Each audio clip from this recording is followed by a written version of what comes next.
નમસ્કાર દર્શક મિત્રો, આપ સૌનું સનસનીખીજ ન્યૂઝમાં હાર્દિક સ્વાગત છે. નજર કરીએ આજના સમાચાર ઉપર. વડોદરા બ્રેકિંગ. વીએમસીએ રક્ષાબંધનને લઈ મહિલાઓને આપી મોટી ભેટ.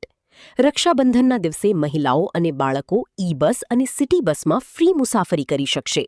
વડોદરા પાલિકાના સત્તાધીશો અને અધિકારીઓએ લીધો નિર્ણય. મહિલાઓને મળશે મોટી રાહત. ભાઈને રાખડી બાંધવા માટે શહેરમાં એક સ્થળેથી બીજા સ્થળે જવા માટે બહેનને બસમાં નહીં લેવી પડે ટિકિટ.